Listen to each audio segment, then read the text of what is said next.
بہادر شاہ ظفر ہندوستان کا آخری مغل بادشاہ تھا۔ یہ 62 سال کی عمر میں 1837 میں تخت نشین ہوا اور 1857 کی شکست تک ہندوستان کا فرمانروا رہا۔ وہ ایک بدقسمت بادشاہ تھا۔ اس نے تخت سنبھالا تو مراٹھے دلی کے مسافات تک آدھی سلطنت پر قابض ہو چکے تھے، جبکہ باقی سلطنت ایسٹ انڈیا کمپنی ہڑپ کر چکی تھی۔ لہٰذا بہادر شاہ ظفر کی سلطنت دلی تک محدود تھی۔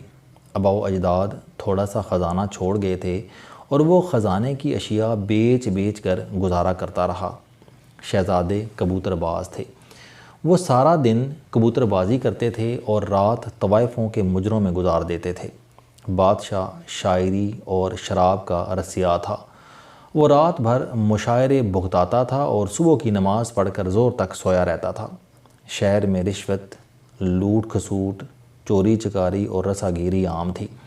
دلی کے لوگ زبان ساز تھے۔ انہوں نے اس زمانے کو طوائف الملوکی کا نام دیا اور یہ اصطلاح بعد ازاں ادب کا حصہ بن گئی۔ بہرحال قصہ مختصر، 1857 کی جنگ شروع ہوئی۔ ایسٹ انڈیا کمپنی کے ہندوستانی فوجی اکٹھے ہوئے، بادشاہ کے پاس آئے، اس کی غیرت کو ہوا دی اور اس نے اپنی سلطنت بچانے کی آخری سعی کا فیصلہ کر لیا۔ بادشاہ کو فوجی لباس پہنا کر ہاتھی پر بٹھایا گیا، لیکن 82 سال کی عمر، ناتوانی، کثرت شراب نوشی، 6 بیگمات اور 31 کنیزوں کی وجہ سے بادشاہ زیادہ دیر تک ہاتھی پر بیٹھ نہ سکا۔ وہ لڑک گیا۔ تلوار بھی اسے بھاری محسوس ہوئی اور اس نے وہ بھی ہاتھی کی پیٹھ پر لٹا دی۔ ان حالات میں جنگ خاک ہونی تھی۔ گورا آیا اور دلی بھی کمپنی سرکار کے قبضے میں چلی گئی، جس کے بعد 20 ستمبر 1857 کو بہادر شاہ ظفر کو ہمایوں کے مقبرے سے گرفتار کر لیا گیا۔ میجر ہڈسن نے اس کے بیٹوں اور پوتوں کو گولی مار دی۔ لال قلعہ میں بہادر شاہ ظفر کا مقدمہ چلا اور 1858 میں اسے اس کی بیگم زینت محل کے ساتھ رنگون بھجوا دیا گیا۔ بادشاہ اس وقت سلطنت، محل، خزانے اور خاندان سے محروم ہو چکا تھا، لیکن اس کے باوجود وہ بادشاہ تھا۔ اسے جب رنگون بھجوانے کے لیے کمپنی کے بحری جہاز میں سوار کیا جا رہا تھا تو ایک کلی آگے بڑھا اور جھک کر سابق بادشاہ کو سلام کیا۔ مغل بادشاہوں کی روایت تھی، یہ لوگ جھک کر سلام کرنے والوں کو خالی ہاتھ واپس نہیں بھجوایا کرتے تھے۔ بادشاہ نے کلی کو جھکتے اور سلام کرتے دیکھا تو بے اختیار جیب میں ہاتھ ڈالا۔ اس وقت اس کی جیب میں عقیق کی ایک تسبیح کے سوا کچھ نہیں تھا۔ اس نے وہ تسبیح نکالی اور کلی کے ہاتھ میں پکڑا دی۔ یہ معزول بادشاہ کا کسی ہندوستانی شہری کے لیے آخری تحفہ تھا۔ بہادر شاہ ظفر نے 4 سال رنگون میں قید میں گزارے۔ وہ قید کے دوران کسی ہندوستانی سے نہیں ملا۔ کیوں؟ اس کی بیگم زینت محل کے مطابق بادشاہ کے پاس ملاقاتیوں کو دینے کے لیے کچھ نہیں تھا، اور یہ اس کی غیرت کو گوارا نہیں تھا کہ کوئی اسے ملنے آئے اور وہ اسے خالی ہاتھ لوٹا دے۔ لہٰذا اس نے ملاقاتوں سے انکار کر دیا۔ تاہم اگر انگریز سرکار کا کوئی اہلکار یا ڈاکٹر اس کا حال احوال معلوم کرنے آتا تھا تو بادشاہ اسے بھی رخصت کرتے وقت اپنی قمیض، اپنے جوتے اور بعض اوقات اپنی چادر تک عنایت کر دیتا تھا، اور وصول کرنے والے کا ماتھا پسینے سے تر ہو جاتا تھا۔ بادشاہ نے قید کے دوران بھی انگریز اہلکاروں سے کوئی چیز وصول نہیں کی۔ ڈاکٹر ادویات تک بادشاہ کے ملازموں کو دیتے تھے اور وہ انہیں پلاتے تھے۔ بادشاہ کے لیے کپڑوں، جوتوں اور چادروں کا انتظام بھی خادموں کے ذریعے کیا جاتا تھا، اور اس کے لیے کھانے پینے کا سامان بھی ملکہ عالیہ اور ملازمین کو دیا جاتا تھا۔ بادشاہ کے برتن بھی مٹی کے تھے، لیکن اس کے اپنے تھے، اور اس نے آخری سانس تک چمچ بھی اپنی استعمال کی اور موت سے پہلے اپنا یہ سامان بھی اپنے خادموں میں بانٹ دیا تھا۔ یہ بہادر شاہ ظفر 1862 میں 87 سال کی عمر میں فوت ہوا، رنگون میں دفن ہوا، اور یوں ہندوستان میں مغل سلطنت کا چراغ ہمیشہ ہمیشہ کے لیے بجھ گیا۔ لیکن بجھتے بجھتے یہ بتا گیا کہ بادشاہ حالات سے نہیں بلکہ دل سے بادشاہ ہوتے ہیں، اور یہ اگر قید میں بھی ہوں اور اگر ان کی جیبیں خالی بھی ہوں تو بھی یہ کسی کے سامنے ہاتھ نہیں پھیلاتے۔ ان کا ہاتھ اس وقت بھی اوپر ہوتا ہے، نیچے نہیں۔ ہمیں تاریخ بتاتی ہے کہ بادشاہت ہو یا غربت، ان کا مرکز ذہن ہوتا ہے، اور یہ ذہنوں سے نکلتے نکلتے 4 نسلیں لگا دیتی ہے۔ بادشاہ کو غریب ہونے میں 4 نسلیں لگ جاتی ہیں اور غریبوں کو امیر بنتے بنتے بھی 3-4 نسلیں چاہیے ہوتی ہیں۔ تاریخ یہ بتاتی ہے کہ غربت ہو یا امارت، یہ ذہن سے ہمیشہ آخر میں نکلتی ہے، لیکن یہ نکلتے نکلتے بھی اپنے آثار چھوڑ جاتی ہے۔ پرانے زمانوں میں شہزادوں اور شہزادیوں کے اصلی ہونے کا اندازہ کرنے کے لیے ان کے بستر میں مٹر کا دانہ رکھ دیا جاتا تھا۔ اگر شہزادی یا شہزادہ مٹر کے اس دانے کے باوجود اطمینان سے سو جاتا تھا تو ثابت ہو جاتا تھا کہ وہ جیلی ہے یا کم از کم نجیب الطرفین نہیں ہے۔ یہ خیال کیا جاتا تھا کہ شہزادہ ہو یا شہزادی ہو اور اسے بستر میں مٹر کے دانے کی موجودگی میں نیند آ جائے، یہ کیسے ممکن ہے؟ وہ دور ختم ہو گیا۔ لیکن آج کسی کے نجیب الطرفین اور ذہنی بادشاہت کے اندازے کے لیے توشہ خانہ کافی ہے۔ آپ کسی شخص کو تحفہ دے کر دیکھ لیں، آپ کو اس کی ساری اوقات سمجھ آ جائے گی۔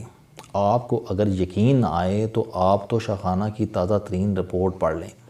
حکومت نے ہائی کورٹ کے حکم پر 20 سال کے تحائف کی 446 صفحات کی رپورٹ جاری کر دی۔ یہ رپورٹ ہمارے حکمران طبقے کی ذہنی افلاس کا مکمل نوحہ ہے۔ آپ کروڑوں روپے کی گھڑیاں، کف لنکس، پین، مرسیڈیز اور BMW گاڑیاں سائیڈ پر رکھ دیں، یہ تحفے قیمتی ہیں، اور یہ دیکھ کر شاید کوئی بھی شخص اپنا دل مضبوط نہ رکھ سکے، لیکن ہمارے حکمرانوں نے bed sheets, glass set, cutlery set, چادریں، گلدان، 10-10 ہزار روپے کی پینٹنگز، گائے کا ماڈل، کافی، سراہی، خنجر، پیالہ، بکلیٹس، ٹریکٹر، چاکلیٹ، شہد، کہوہ اور پائن ایپل کا ڈبہ بھی نہیں چھوڑا۔ توشہ خانے کی رپورٹ میں 50-50 روپے کی اشیاء بھی شامل ہیں۔ میں کسی ایک شخص کا نام نہیں لکھ رہا کیونکہ 446 صفحات کے اس حمام میں سارے ہی ننگے ہیں۔ یہ خاص سیاستدان ہوں یا فوجی عہدیدار ہوں یا سرکاری افسر ہوں، پوری اشرافیہ نے کمال کر دیا، اور یہ یاد رکھیں یہ تمام لوگ انتہائی امیر ہیں۔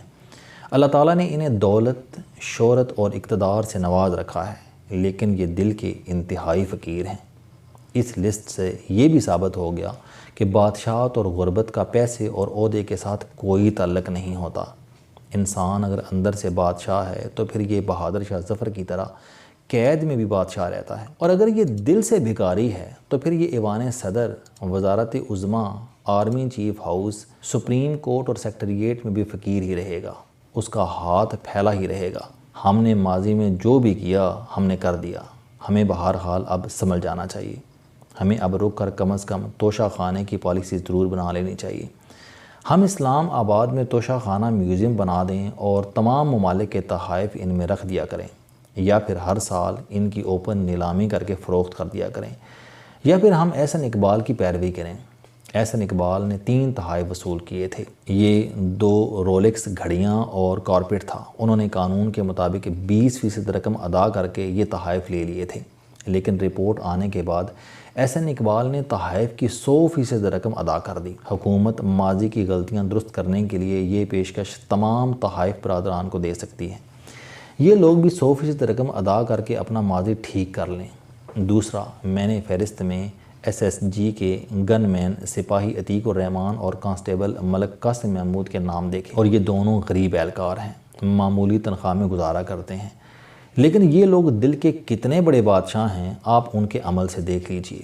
انہیں بھی گھڑیاں ملیں، لیکن انہوں نے یہ توشہ خانہ میں جمع کرا دیں، اور 20% ادا کر کے بھی یہ تحفے حاصل نہیں کیے، جبکہ یہ لوگ جن لوگوں کی حفاظت کر رہے تھے وہ یہ تحائف غائب کرتے رہے یا پھر 20% رقم ادا کر کے تحفے گھر لے گئے۔ لہٰذا آپ دل کے بادشاہ اور دل کے فقیر کا فرق ملاحظہ کر لیجئے۔ میں آخر میں آپ کو ایک امریکی نائب سیکریٹری کا واقعہ بھی سناتا چلوں۔ ہمارے ایک سابق وزیر اعظم کی اس سے ملاقات طے تھی۔ اس نے ملاقات سے قبل چیف آف پروٹوکول کو فون کر کے کہا کہ سر، ہم جانتے ہیں آپ لوگوں کے قالین بہت اچھے ہوتے ہیں، لیکن آپ مہربانی فرما کر مجھے قالین کا تحفہ نہ دیجیے گا، کیونکہ یہ مجھے اپنے کندھے پر اٹھا کر دفتر لے جانا پڑے گا، اور پھر اسے خزانے میں جمع کرنا ایک مشکل اور تکلیف دہ عمل ہے، اور میں اس سے گزر کر تھک چکا ہوں۔ میں میٹنگ کے لیے آ رہا ہوں، میٹنگ میری ڈیوٹی ہے، اور میں آپ سے اس ڈیوٹی کی عوض کچھ حاصل نہیں کر سکتا۔ میں SOPs کے مطابق اپنے میزبان سے کافی اور چائے کے کپ کے علاوہ کچھ نہیں لے سکتا، چنانچہ آپ مجھے بھی خفت سے بچا لیجئے گا اور وزیر اعظم کو بھی، اور یہ اس ملک کی اخلاقیات ہیں جسے ہم روزانہ گالی دیتے ہیں۔ السلام علیکم، آپ سٹوڈنٹ ہیں، کوئی جاب کرتے ہیں، کاروبار کرتے ہیں، یا پھر آپ گھریلو زندگی گزار رہے ہیں۔ اگر آپ اپنی زندگی کو بدلنا چاہتے ہیں تو اس چینل علم دوستی پر آپ زندگی میں کامیابی کے لیے جاوید چوہری صاحب کے موٹیویشنل، سوشل، سیلف ڈسکوری سے ریلیٹڈ اور صحت سے متعلق بے شمار کالم سن سکتے ہیں۔